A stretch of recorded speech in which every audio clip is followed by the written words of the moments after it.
Posible kaya ma-trade o i-offer ng Barangay Ginebra si Troy Rosario sa Phoenix Fuel Master para kay Jason Perkins?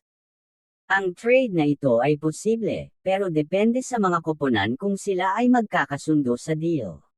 Si Troy Rosario ay isang mahalagang manlalaro para sa Barangay Ginebra, na nagbigay ng dagdag na lakas sa kanilang frontline. Samantala, si Jason Perkins ay isang mahalagang manlalaro para sa Phoenix Fuel Masters.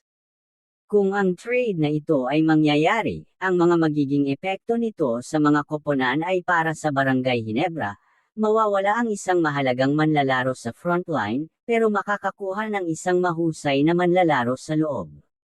Habang ang Phoenix Fuel Masters naman ay makakakuha ng isang mahalagang manlalaro sa frontline, pero mawawala ang isang mahusay na manlalaro sa loob. Ang panalo sa trade na ito ay depende sa mga pangangailangan ng mga koponan. Kung ang Barangay Ginebra ay nangangailangan ng isang mahusay na manlalaro sa loob, sila ang panalo. Kung ang Phoenix Fuel Masters ay nangangailangan ng isang mahalagang manlalaro sa frontline, sila ang panalo. Ang trade na ito ay isang 50-50 deal. Ang Barangay Ginebra ay maaaring makinabang sa pagkuha kay Jason Perkins, pero ang Phoenix Fuel Masters ay maaaring makinabang din sa pagkuha kay Troy Rosario. Ang panalo sa trade na ito ay depende sa mga pangangailangan at estratehiya ng mga koponan. Maaaring fit si Troy Rosario sa koponan ng Phoenix Fuel Masters dahil siya ay isang mahusay na manlalaro sa frontline na maaaring magbigay ng dagdag na lakas sa kanilang inside play. Habang si Jason Perkins ay mag-pivot din sa Barangay Ginebra dahil siya ay isang mahusay na manlalaro sa loob na maaaring magbigay ng dagdag na lakas sa kanilang paint area.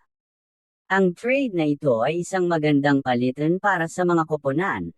Si Troy Rosario at Jason Perkins ay parehong magbibigay ng dagdag na lakas sa bago nilang koponan na maaaring magbigay ng mga benepisyo sa kanilang mga bagong koponan at makatulong sa kanila na magkaroon ng mas mahusay na balanse. Anong masasabi nyo sa trade na ito? Magandang deal ba ito para sa mga koponan? I-share ang iyong mga opinion sa comments. At kung umabot ka naman dito, paki-subscribe mo naman ang ating channel para updated ka sa mga bagong upload natin dito.